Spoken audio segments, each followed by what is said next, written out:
but to get through the day and to survive. And that rhymes.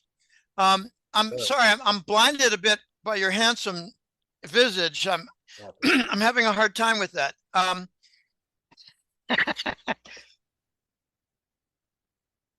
Isn't it interesting that the Ukraine war is winding down and we got a new good war going? Now, I don't want anybody to criticize me for calling it a good war, but the cabal needs a war at all times. The cabal benefits from war material weapon contracts. They're the major shareholders. They benefit from aid. I learned this with the Iraqi Reconstruction Fund. I had suspicions that there would be some theft of the Reconstruction Fund, and there was. I think the majority of it was stolen. I believe that a good deal of the Ukraine aid is diverted to the Davos crowd, the cabal. And a lot of the arms end up in the black market. I'm going to touch, and I call it an executive summary.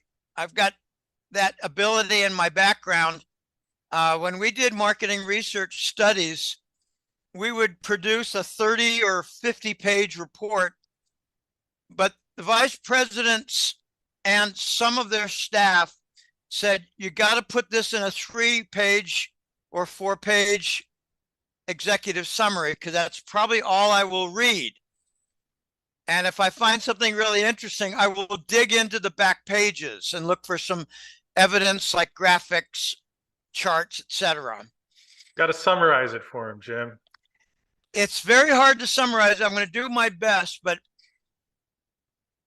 they needed a new war because they could not start one in the Sudan. They could not start one in Niger, Western Africa, for the Trans-Sahara pipeline. Goes across the entire belt of Africa. All the nations on that belt have dismissed and removed the French military, every single country. Niger was the last. So they needed a war. Notice that it was about 6 or 8 months ago, Israel donated a bunch of arms to Ukraine. And I believe that, this is my opinion, no money changed hands. The arms came back and went into the hands of Hamas.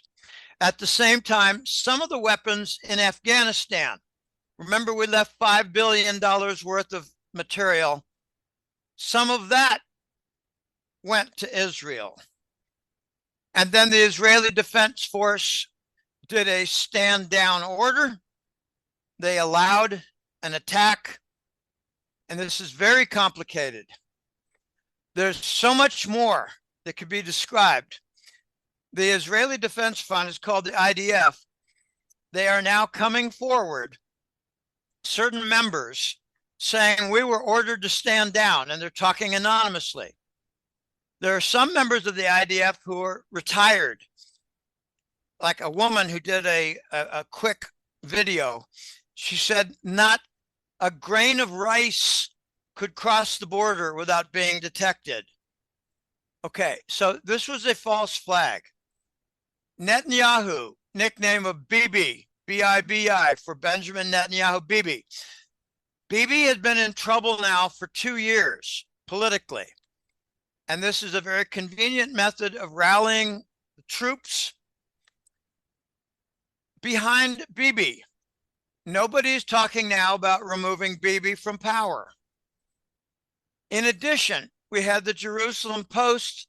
They did a poll, and 86% loosely described, responded that it was a false flag event, that it was Israel doing it against itself to motivate retaliation against Gaza. There's another angle. And I brought this up in 2015, and it caused a permanent rift with me and Greg Hunter. Greg Hunter has not responded to a single email of mine, nor has he invited me in 8 years to be on a show, because I reminded him that Israel is at the center of a 5-nation claim of the Leviathan oil and gas deposit, which is worth many, many billions, and is a motive behind some of the occupation and conflict in Syria. Palestine is one of the nations involved in the Leviathan oil and gas claims.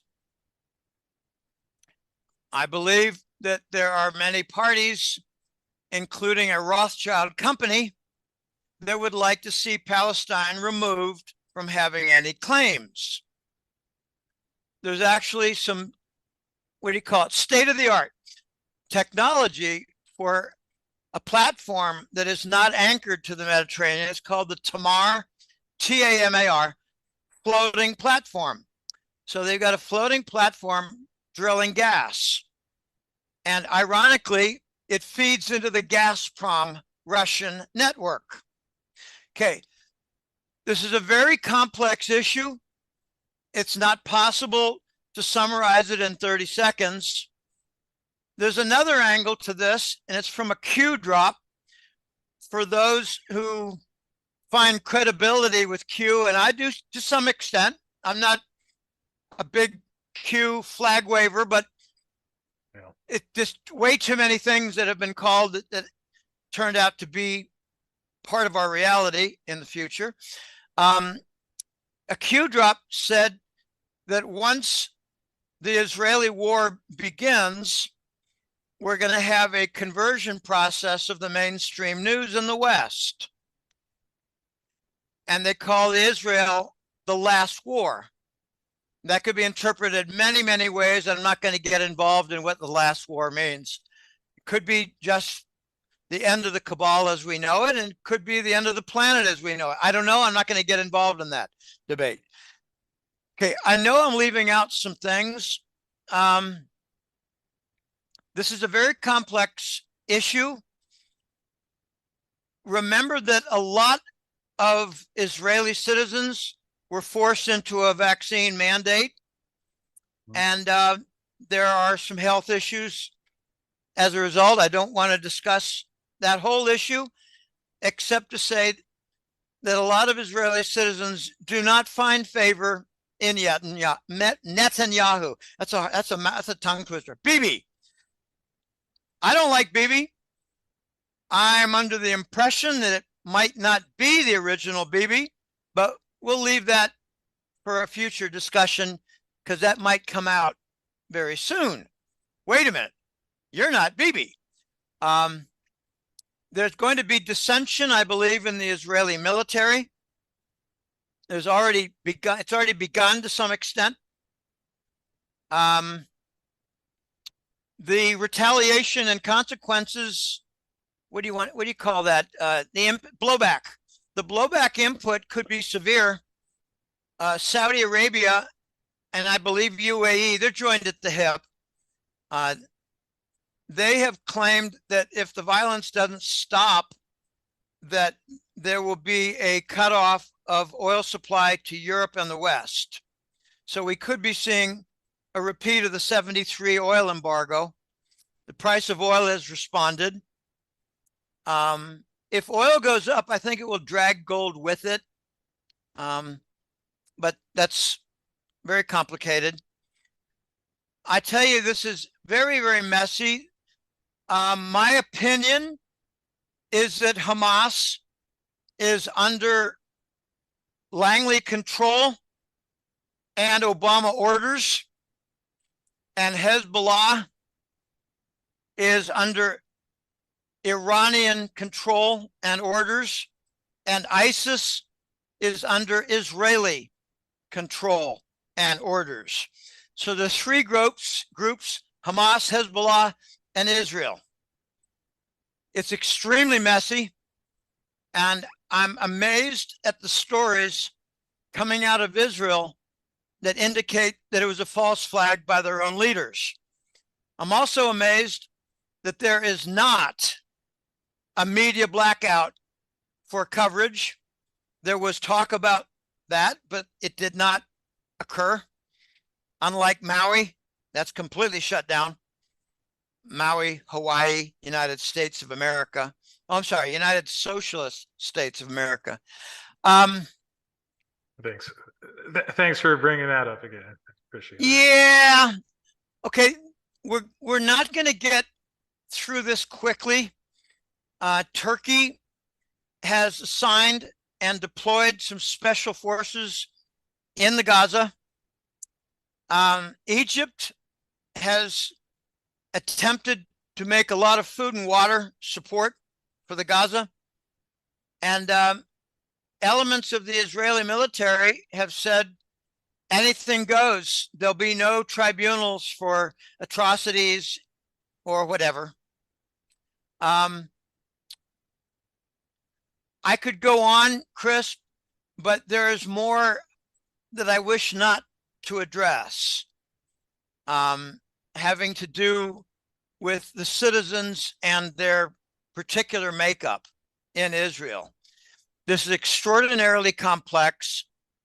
It is multi-sided. There's some talk about, migrating to Ukraine. I don't know. I almost don't care, but I do care. I don't have a single dog in the fight, not a single friend in Israel. And I have talked personally with at least one Israeli citizen, and I was shocked that that Israeli citizen told me point blank, Jim, most of the citizens in my country know that that was a false flag by Netanyahu. He wants war. He wants violence. That is from an Israeli client. Okay, not from me. I regard the entire topic of Israel, Judaism, and whatever a third rail, and I avoid it. Yeah, and we don't have to dig too much more into that. And I appreciate your sensitivity on the issue as just tragic all around and a lot of loss of life already. Just one last thing, and you can tell me if you'd like to comment on this or not, but we're recording on Tuesday, the 17th. And late last night before going to bed, there were reports that Iran was basically issuing some stern warnings if the response into Gaza was not stopped immediately. Any comment on that, and again, the possibility of further escalation there? Well, the risk is calling in Hezbollah troops, and they are not Mickey Mouse military outfit. Hezbollah, for those who don't know it, I believe is Persian for party of God. So they are like jihadists. They're fierce. They're well trained. And I'm told that a lot of them are kind of SEAL level, but I don't believe that. I believe they're just probably well-disciplined, well-trained military personnel. I truly believe that Hamas is under U.S. control with assistance by Israel. I truly believe that without much of any equivocation. There have been accusations that Iran was party to this attack, but I believe it was mostly Hamas under control by Langley and Obama, that Obama gang that we keep hearing about. I have told that Persia, the Iranians, had some kind of a connection with infiltration into a database and certain storage centers, data centers in high-ranking military units of the Israeli military. I don't know if that's true or not, could be.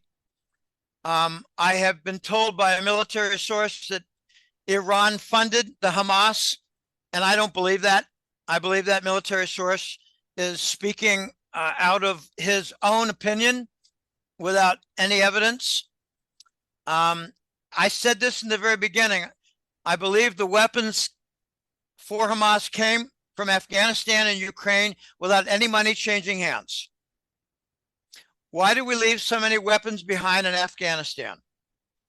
Why do we keep funding a losing effort in Ukraine? It's not about winning a war anymore.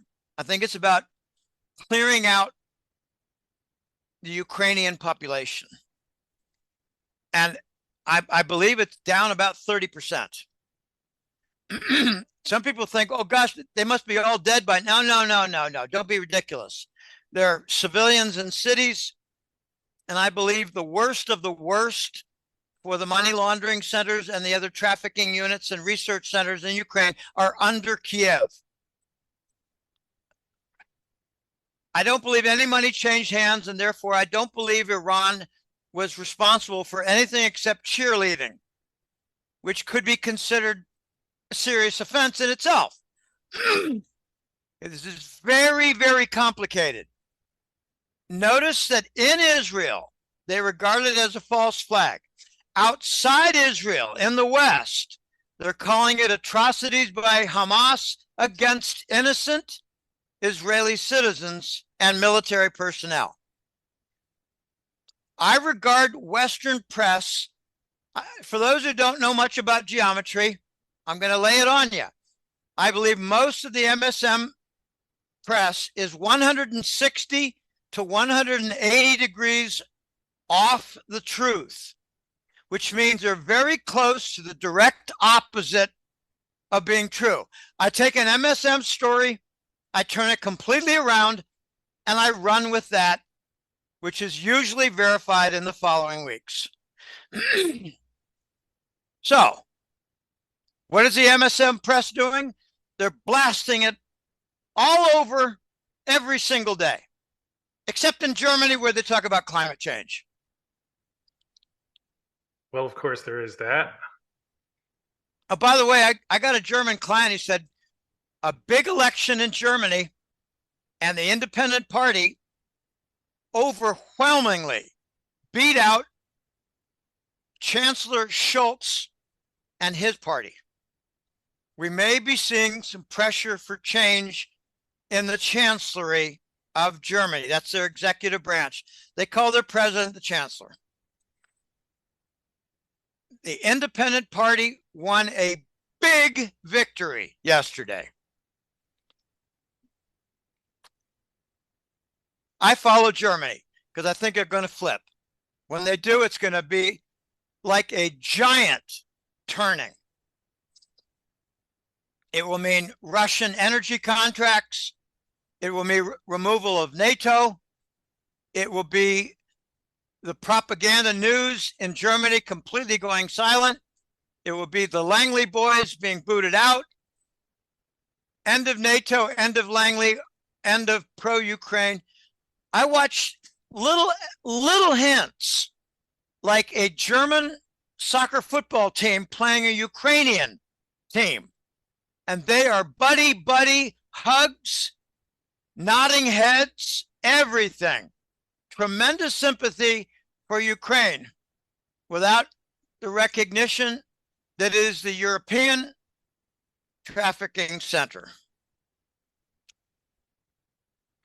Well, there sure are a lot of heavy things going on in the world, and not surprising that there's a lot of changes taking place. Of course, behind all of this, we have the financial trends, which I know you dig into quite a bit as well. And interesting, again, we're recording on Tuesday the 17th, where after seeing a bit of a relief rally over the past week or so since things flared up in Israel, the U.S. bond market having a rather particularly difficult day with the yield up 14 basis points.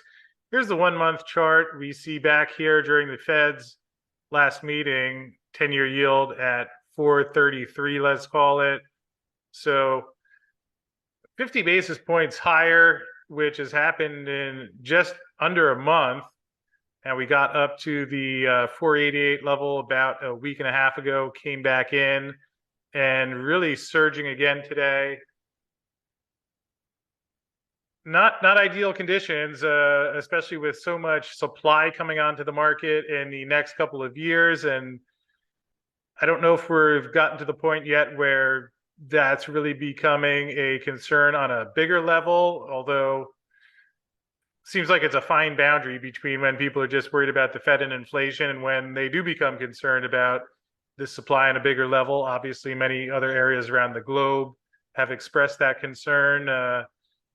Not sure if we're seeing that so much in the US just yet, but I know in your last newsletter, you certainly wrote plenty about the US Treasury market. So perhaps I'll let you take it from there. When we get over 5%, the alarm bells will go off. I've read many assessments of the bond damage. Keep this in mind. The Federal Reserve is a big investor in Treasury bonds, but they do not use leverage. They don't use margin debt to amplify their investments. In other words, they don't buy 3 times or 5 times as much bonds as they have capital. They're 1-to-1. That leverage abuse is with the big banks. And I've heard it said that compared to the bonds that were purchased several years ago, the losses are between 35 and 50%. When they raised interest rates, the old bonds really went down hard in value. Let's just keep some simple napkin math. Let's just say that a bond portfolio by a big Wall Street bank went down 30%. But what if they're 10-to-1 leverage? That means they went down 300%. And 10-to-1 leverage, that's not a lot for those casino managers. Most of the Wall Street banks are insolvent, which means their assets don't cover their liabilities. So if they lose their liquidity, if the cash flow starts drying up, they have to declare bank failure. So far, that has not happened. The Fed comes to the rescue in the middle of the night. The bond losses are horrendous. And I'm not even talking about commercial real estate and mortgages that have gone into default and gone into deep arrears. But the commercial real estate market is in the news very often and has been for 6 months. I first learned about commercial real estate troubles back in at about the same time Silicon Valley hit the news in February. The next month, it was commercial real estate, CRE. I already knew what the acronym meant from the layman days. Every class of U.S. bank has exposure to commercial real estate losses. It includes the smallest of banks. I made an error, Chris, and I admit errors.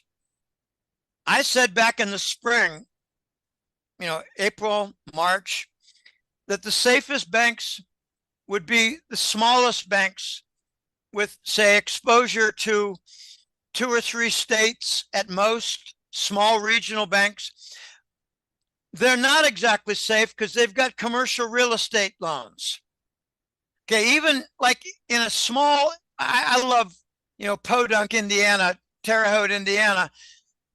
Even in a little city like that, there's damage to commercial real estate, and the banks that are holding the bag there are typically small. Okay, so small banks have real estate mortgage and lending risk. The regional banks, I've got good news. The regional banks are not being gobbled up by Wall Street, by the designated hitter, JP Morgan. And I may have mentioned this before, but it's worth repeating. There's a lot that's worth repeating. Janet Yellen,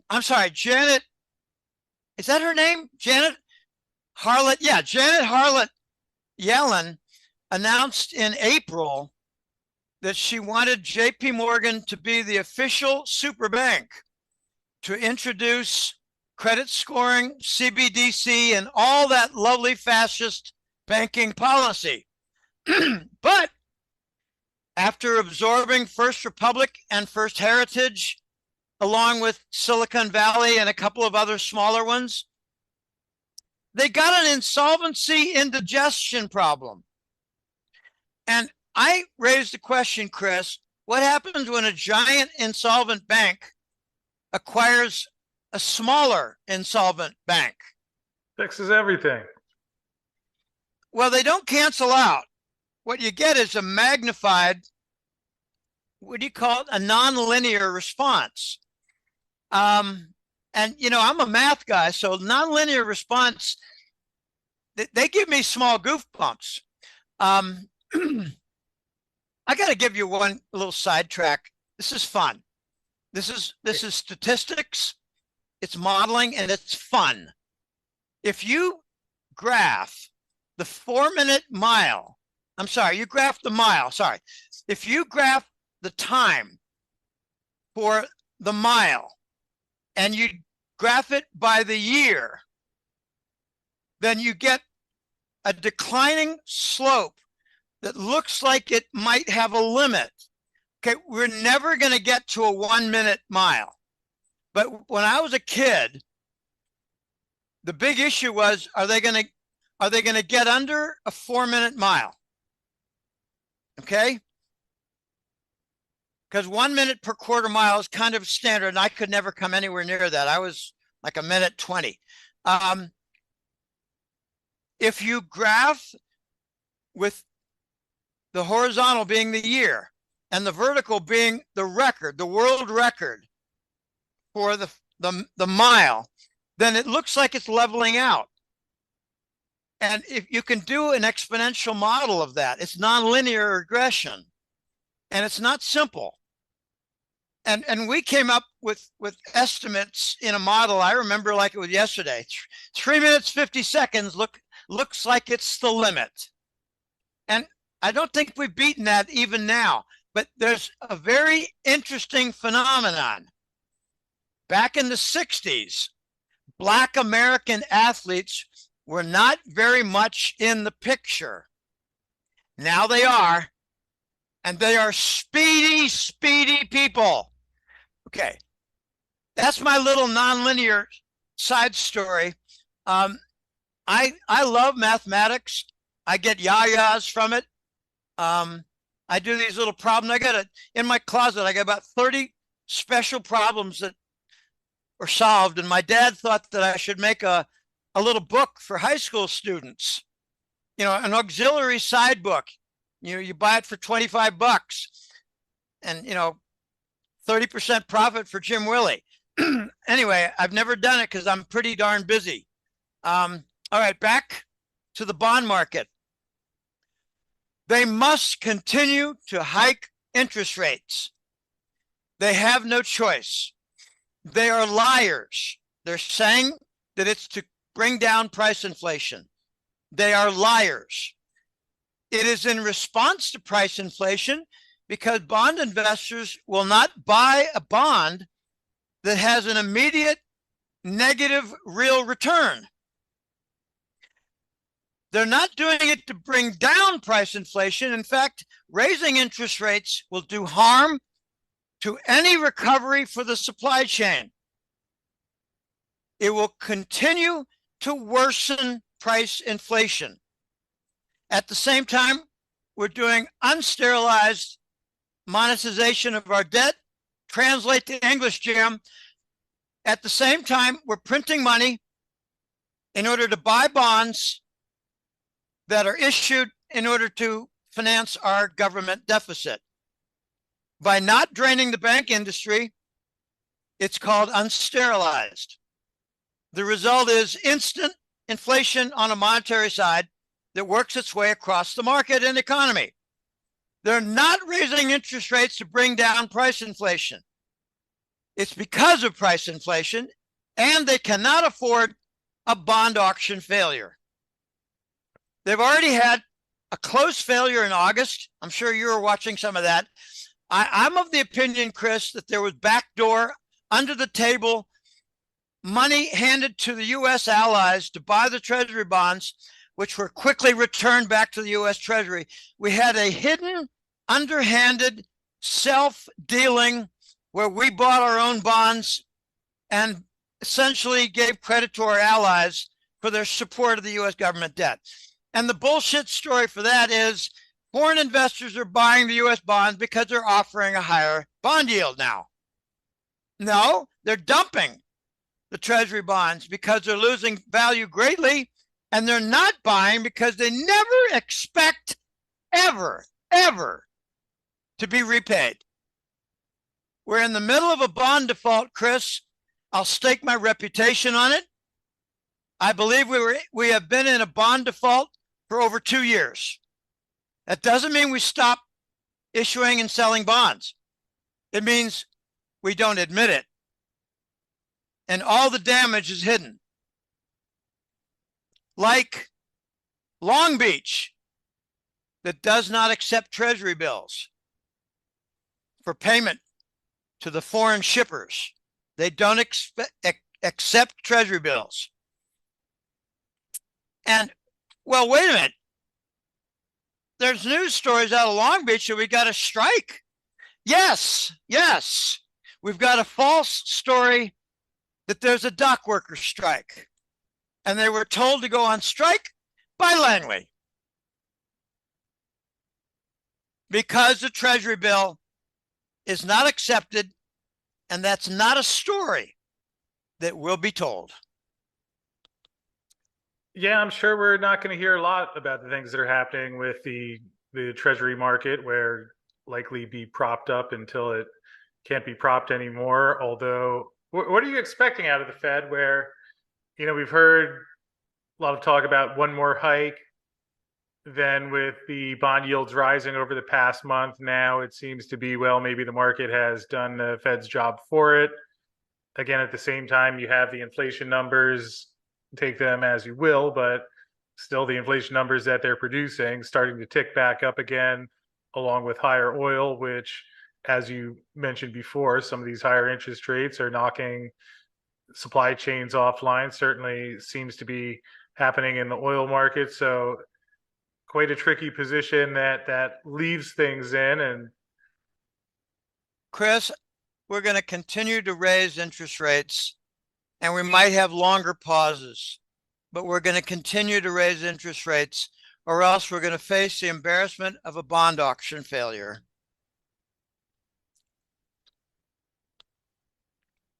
They've got to continue to raise interest rates. They are of the belief that a higher bond yield will attract buyers. It didn't work in August. And you're talking about the Fed specifically there, or just the market raising the longer end of the bond curve? I'm talking about the Fed and Fed funds and interest rate hikes from the official side, the low end. You the think long end, the quarter end go past that? I think if you look back at their past statements, almost nothing made any sense. Almost nothing nothing occurred as it was laid out. They're trying to produce calm in the bond market. They'll do and say anything to produce calm.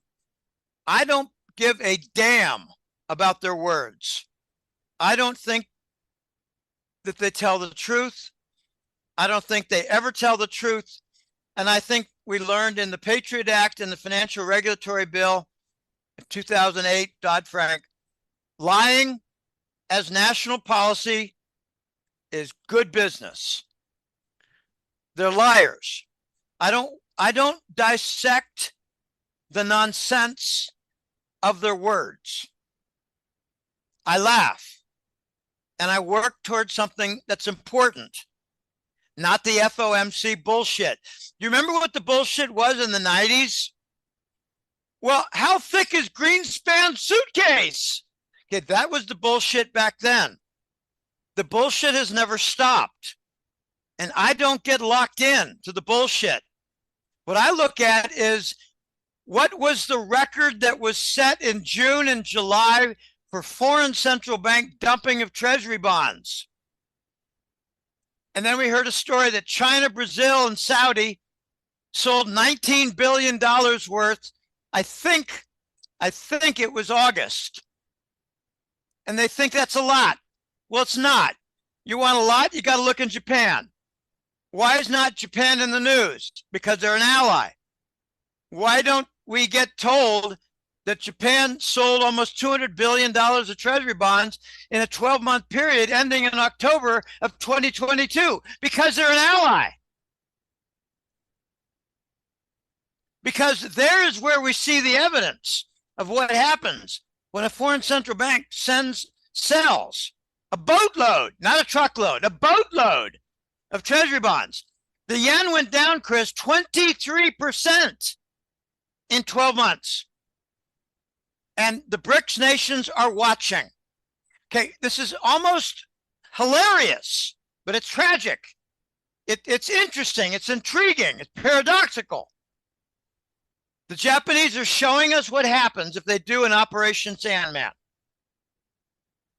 You wreck your domestic financial system. You cause a domestic credit crisis, and you don't get out of it. Japan has been stuck in it now for close to a year, like 8 or 9 months. They're not getting out of it because with the decline in their currency, the foreign holders of Japanese government debt, called the JGB, Japanese government bond, JAGs, the JGBs went down in value. So foreigners dumped it. And the Japanese had to print money to do further damage to their yen currency in order to buy their own debt. And they've not gotten out of the crisis. And during all this, they're buying gold.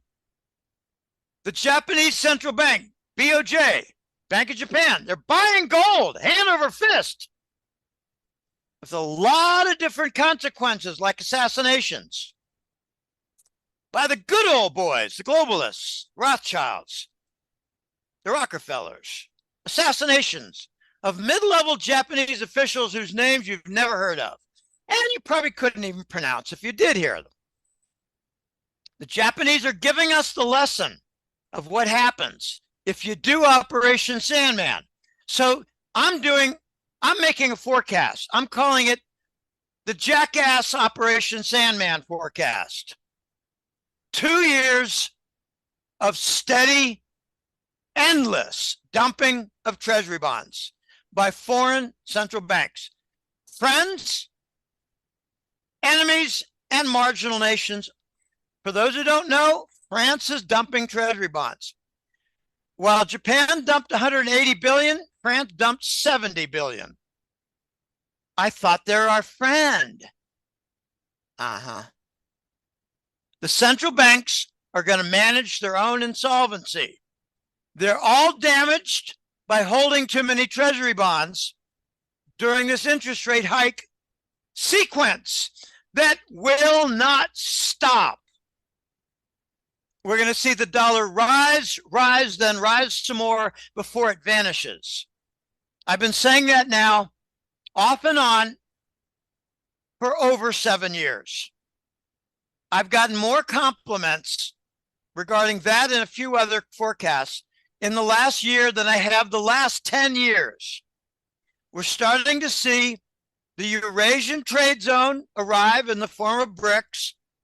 We're starting to see the gold trade note in the form of either the gold token of the BRICS or their new development bank note. The currency that we saw for the BRICS is not the gold token. That is a banknote for the BRICS New Development Bank. You got that currency? Very good. Oh, you got that right out of my report, didn't you? I was ready for you.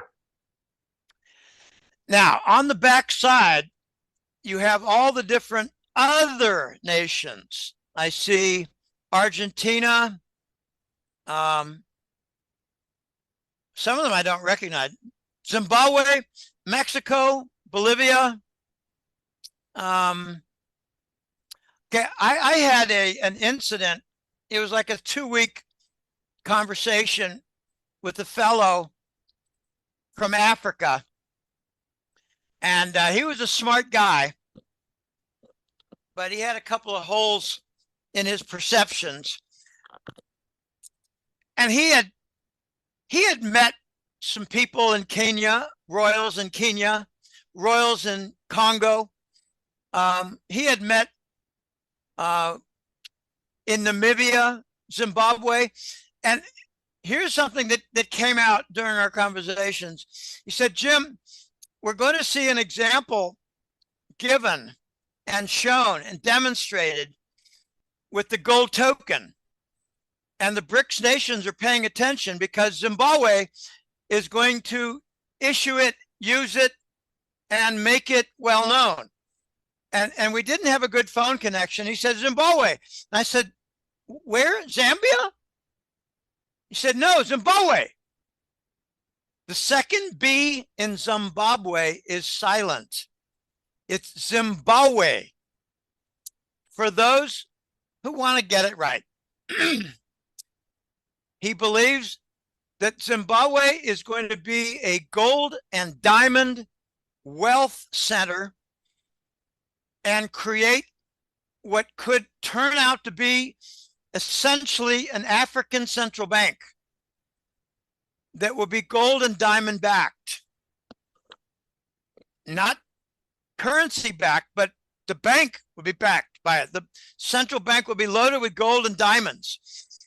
And they're going to do development bank loans with their neighbors and then far and wide.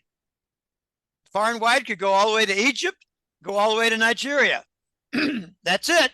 And that is now a legitimate denomination for a bank account in Zimbabwe. They're urged to convert their dollars to gold token in Harare, the capital. This is going to get very interesting, but I got a very important point to make regarding Israel, the war, the distraction, the violence, and it's all horrible. Loss of life, a lot of loss of life. Here's the point. BRICS has been now distracted by this conflict. This is one of the points I forgot to mention, but it came back, and now that we're on this topic. Iran and Saudi Arabia were making nice, along with UAE and Oman and Qatar and Kuwait. All those countries were making nice. And the Iranians were opening their embassy in Riyadh, Saudi Arabia. A lot of that is put on hold now. There are a lot of BRICS projects that are put on hold now. But what is not on hold and will continue on its tragic and merry way is the de-dollarization, the dumping of treasuries, and the non-usage of the dollar in trade settlement. The BRICS are distracted, but nobody is delaying in any way, shape, or form the de-dollarization. So there is part one of this interview with Jim Willie, where obviously he talked about some of the heavy things that are happening in the world, and especially in Israel, of course, in addition to the